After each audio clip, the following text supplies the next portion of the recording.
whisper in the mountains. For 27 years, the killer walked free in Montana, living an ordinary life while a grieving family searched for answers. The truth about 15-year-old Danielle Houchen's murder lay hidden in 4 strands of hair, and a groundbreaking DNA test would finally unmask the monster who had been hiding in plain sight. It was a crisp September morning in 1996 when 15-year-old Danielle Houchen decided to take a walk along the trail near the river in Belgrade, Montana. The town was alive with the energy of its annual festival, the streets filled with music, laughter, and the warmth of neighbors coming together. Danielle, known for her adventurous spirit, promised her mother she'd be back by 2 p.m. With her mom's wristwatch on her arm and a bottle of water in hand, she left the vibrant festival behind and set off into the quiet serenity of nature. By 2:30, Danielle had not returned.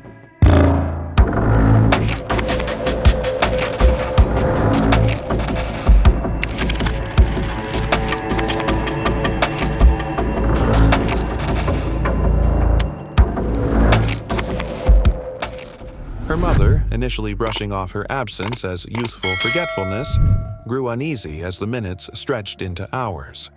The trail was a familiar path for Danielle, a place she had walked countless times without trouble. Unable to shake her growing dread, her mother asked a friend to join her in searching for her daughter.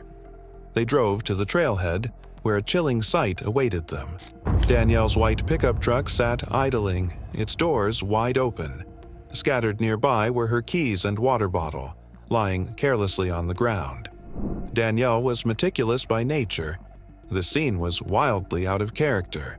A cold wave of fear swept over her mother as the familiar woods, once a haven of adventure and joy, suddenly felt hostile and ominous. The search began immediately. Friends, family, and neighbors rallied to comb the woods and riverbank, their voices calling Danielle's name into the oppressive silence. The forest, usually brimming with life, seemed to swallow their cries whole. Hours passed, and as the sun dipped below the horizon, hope began to waver. It wasn't until the pale moonlight illuminated the path that a family friend, flashlight in hand, made a horrifying discovery.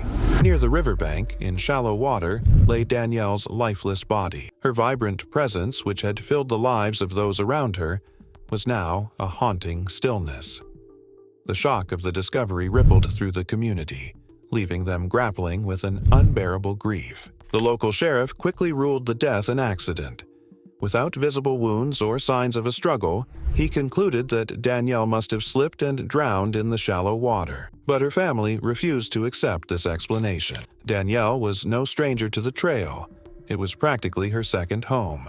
How could someone so skilled and familiar with the terrain meet such an end? And why had her belongings been scattered so haphazardly? The community, too, began to question the sheriff's hasty conclusion. Whispers spread across Belgrade, voices full of unease. Could it really have been an accident, or was there something far darker at play? Theories began to swirl in hushed conversations. Could someone have been waiting for Danielle? Could she have been followed? What began as a search for clarity transformed into a deepening mystery, one that fractured the trust between the people of Belgrade and the authorities meant to protect them. Danielle's family, torn apart by heartbreak, began quietly demanding answers. They refused to let her death be reduced to an accident, convinced that something far more sinister had happened on that trail. Standing where her journey had ended, they were left with one haunting question. Was Danielle the victim of a tragic accident, or was someone responsible for stealing her future? That question, unanswered, would torment the town for decades to come. The shadows beneath the surface. Danielle's family, devastated by her loss, could not reconcile the sheriff's conclusion with the reality of what they knew about her. She had practically grown up on that trail, traversing its paths with confidence and ease. The water where she was found was shallow, far too shallow to drown a careful, experienced hiker like Danielle. Something about the situation felt wrong, deeply wrong. Days later, the autopsy report confirmed their fears and shattered any lingering illusions that her death was accidental. The findings sent shockwaves through the town. Danielle hadn't simply drowned, she had been brutally attacked. Her body bore scratches and bruises, clear evidence of a violent struggle. These weren't marks of a slip or fall, but defensive wounds, proof that Danielle had fought back with all her strength. But the most horrifying revelation was still to come. Danielle had been sexually assaulted.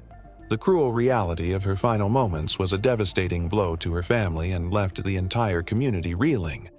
Someone had overpowered Danielle, dragged her to the river, and held her under the water until her life slipped away. The watch she wore, found pushed up near her elbow, told a chilling story. A grim reminder of how violently she had been restrained. The sheer brutality of the crime painted a picture that was impossible to ignore. Yet, despite this damning evidence, the sheriff hesitated. He listed Danielle's cause of death as undetermined, a decision that left the case in limbo. This lack of action infuriated Danielle's family, who were desperate for justice. Why wasn't a homicide investigation launched immediately? How could such obvious signs of violence be dismissed? The sheriff's reluctance only deepened the mystery and cast a shadow over the town. Suspicion spread like wildfire. Neighbors who had once greeted each other warmly now exchanged wary glances. The sense of safety that had defined Belgrade began to crumble. For the first time, residents grappled with the horrifying idea that a predator might be hiding among them, walking the same streets and blending seamlessly into their close-knit community. For Danielle's family, particularly her younger sister, the pain was unrelenting. Each new revelation added to their grief, fueling their determination to uncover the truth. They couldn't escape the gnawing question that consumed their every thought. Who could commit such a monstrous act? How could someone so vile remain hidden in plain sight? Amid this growing tension, a lead emerged, a small but significant clue. Investigators found 4 hairs on Danielle's underwear, none of which belonged to her. The hairs, identified as male, offered a glimmer of hope in an otherwise dark and stagnant investigation. A partial DNA profile was extracted from the hairs, but it wasn't enough to identify the perpetrator. The lead felt like a cruel taunt, a thread that dangled just out of reach, refusing to unravel. The family clung to this shred of evidence, holding on to the hope that someday, somehow, it would lead to justice. Meanwhile, the rest of the town grappled with the chilling possibility that Danielle's killer could be someone they passed by every day, someone they trusted. The unanswered questions and unresolved pain continued to haunt the community, as the darkness surrounding Danielle's death grew heavier with each passing year.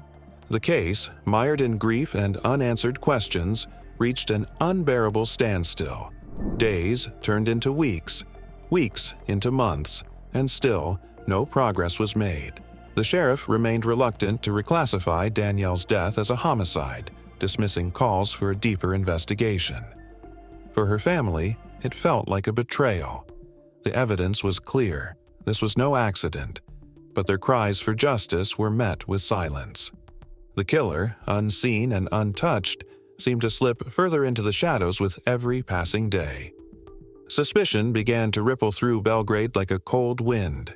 Neighbors who had once shared warm greetings now eyed each other with unease.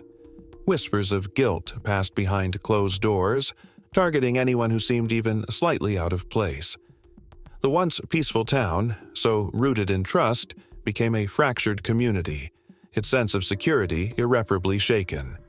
Still, the killer remained a phantom, ever present but untouchable.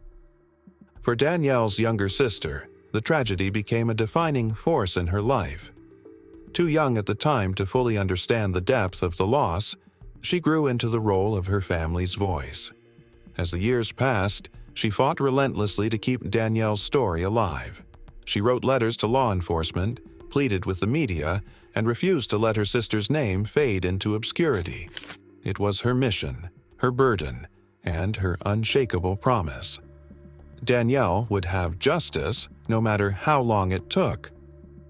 By 2019, 23 years after Danielle's murder, advances in DNA technology offered a glimmer of hope.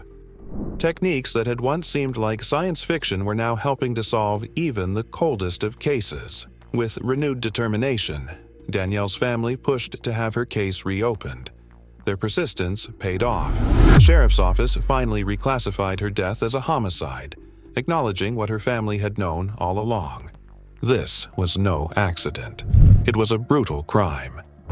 Investigators revisited the evidence with fresh eyes, poring over every detail of the case. The partial DNA profile found on Danielle's body, once a frustratingly incomplete clue, was sent to a cutting-edge forensic lab. This time, technology delivered a breakthrough. A full DNA profile was extracted. It was a monumental step forward, but the killer's identity still eluded them. The national database yielded no matches, leaving the shadow of doubt hanging over Belgrade. In 2023, a new sheriff took charge, a man who had long been haunted by the failures of the original investigation. Determined to right the wrongs of the past, he enlisted outside help. A retired investigator and a DNA specialist were brought on board, their expertise reigniting the search for answers. Together, they turned to genetic genealogy, a revolutionary tool that had solved countless cold cases by tracing DNA through family trees. The breakthrough came almost immediately. The extracted DNA profile was uploaded to a public database, one where individuals voluntarily submitted their genetic information. Within moments, they found a match, a perfect, undeniable match. The name was Paul Hutchinson. Hutchinson was a respected family man, living in a quiet town miles away. He had no criminal record, no history of violence, but in 1996, he had been a 27-year-old biology student living just a short drive from Belgrade. The revelation was staggering. How could someone who had lived an ordinary, unassuming life harbor such a horrific secret? The killer, who had haunted Danielle's family for decades, had been hiding in plain sight. For Danielle's family, the discovery was both a triumph and a new kind of anguish. The man responsible for their daughter's death had lived a peaceful, uninterrupted life for nearly 30 years. While they had endured the unrelenting pain of loss and unanswered questions, he had built a life, a career, a family. The weight of that injustice was almost too much to bear. But as the name Paul Hutchinson came to light, a darker question loomed. Would he finally face the justice he deserved, or would the truth come too late? Paul Hutchinson, a name that had never once surfaced in the investigation, was finally unmasked. For nearly 3 decades he had lived undetected, carrying the secret of Danielle's murder while building a seemingly ordinary life.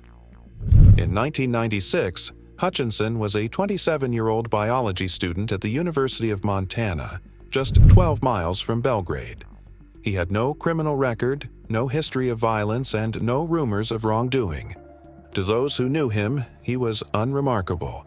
Yet now, with the help of cutting-edge forensic science, the facade of an ordinary man crumbled, revealing the darkness he had hidden for so long.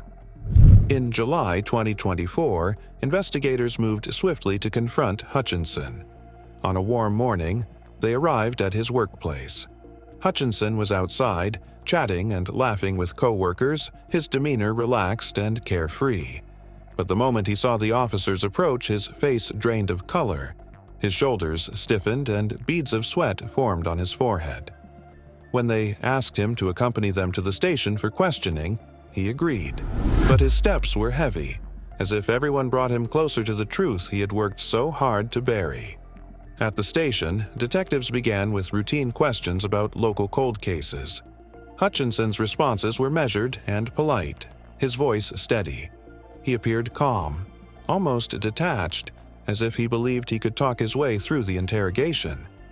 But when they slid a photograph of Danielle across the table, everything changed.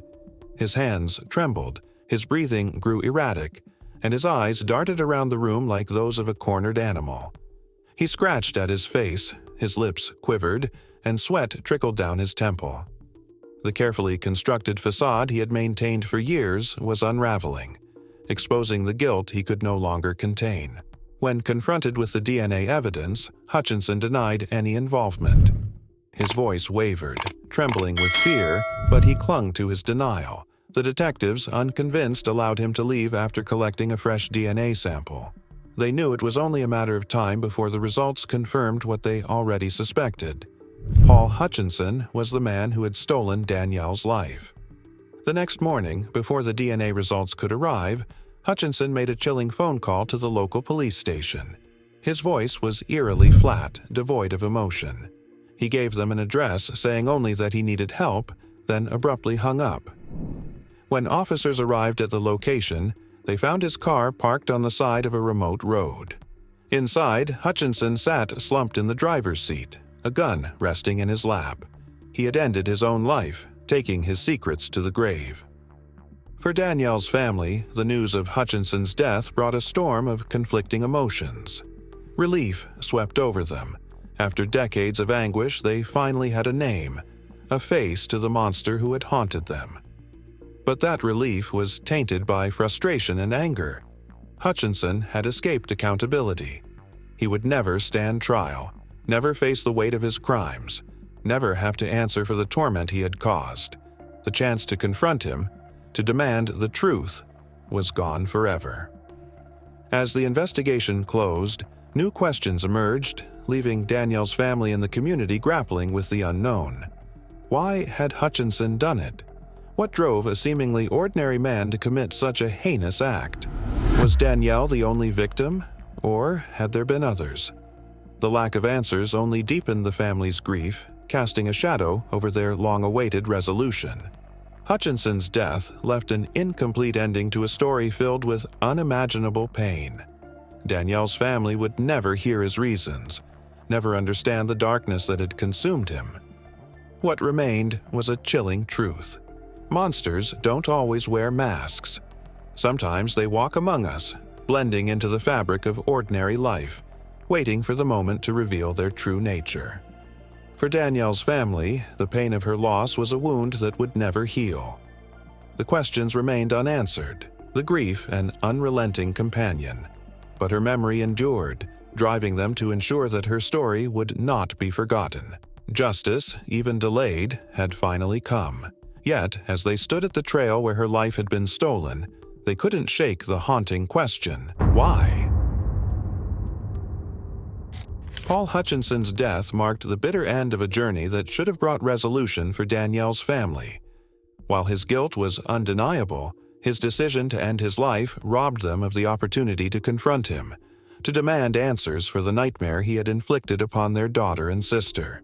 Justice, in some form, had been served, but the closure they had sought for nearly 3 decades remained just out of reach. For Danielle's family, the news of Hutchinson's death brought a storm of emotions. Relief came first. They finally had a name, a face to the man who had haunted their lives for so long. But that relief was quickly overshadowed by frustration and anger. Hutchinson had taken the easy way out, avoiding the consequences of his actions. There would be no trial, no accountability. The chance to see him held responsible, to hear his reasons, had been stolen from them, just as Danielle's life had been stolen nearly 30 years earlier. The town of Belgrade, once a close-knit and trusting community, found itself forever changed. Danielle's murder and the revelation of Hutchinson's guilt left an indelible scar on the town's collective memory. Parents clung more tightly to their children, their trust in the safety of their surroundings irreparably shattered. For those who had known Hutchinson, the truth was almost incomprehensible. Friends, co-workers, and neighbors struggled to reconcile the man they thought they knew with the monster who had taken Danielle's life. His wife, blindsided by the revelation, issued a tearful statement expressing her sorrow for Danielle's family. "The man I knew was not the man who did this," she said, her voice trembling. "But that doesn't change what he did." Determined to ensure that Danielle's story would not fade into obscurity, her family became fierce advocates for justice reform. They spoke openly about the failures of the original investigation, emphasizing the importance of urgency and thoroughness in all cases of missing persons. They championed the use of advanced DNA technologies, particularly genetic genealogy, as tools to bring closure to cold cases. Their tireless efforts turned Danielle's story into a symbol of hope for other families still waiting for answers. In August 2024, a memorial service was held in Danielle's honor. Friends, neighbors, and even strangers gathered to celebrate the life that had been so cruelly cut short. Danielle's sister, who had fought relentlessly to keep her memory alive, stood before the crowd. With tears in her eyes, she addressed them. Danielle was robbed of her future, but her story will save others. We won't let this happen again. Her words carried the weight of years of pain, but also a renewed resolve to turn tragedy into change. Yet even as Danielle's family and the town tried to heal, one haunting question lingered. Why? What had driven Paul Hutchinson to commit such a monstrous act? Was it a moment of impulse, or had he harbored darkness for years? Was Danielle his only victim, or had others fallen prey to his violence? The lack of answers was a cruel twist, leaving an ache that time could not ease. The trail where Danielle had taken her final steps, once a place of freedom and joy, now stood as a stark reminder of how quickly life could turn into a nightmare. For her family, the pain of her loss would never fade, and the questions would never be fully answered. But they carried her memory forward, determined to ensure that her story would inspire change and that justice, no matter how delayed, would prevail. Danielle's story did not end with Hutchinson's death. It continued in the push for reform, in the renewed commitment to uncover the truth for other victims, and in the memories of those who knew and loved her. As they stood at the trail where her life had been taken, her family knew one thing for certain. Monsters don't always wear masks. Sometimes they walk among us, hidden behind ordinary lives, waiting for the moment to show their true faces. If Danielle's story moved you, let her legacy inspire action. Share this video to raise awareness about the importance of justice and reform in unsolved cases. Leave your thoughts in the comments and help keep her memory alive. Don't forget to like, subscribe, and turn on notifications for more stories that deserve to be heard. Together, we can ensure no voice is left unheard.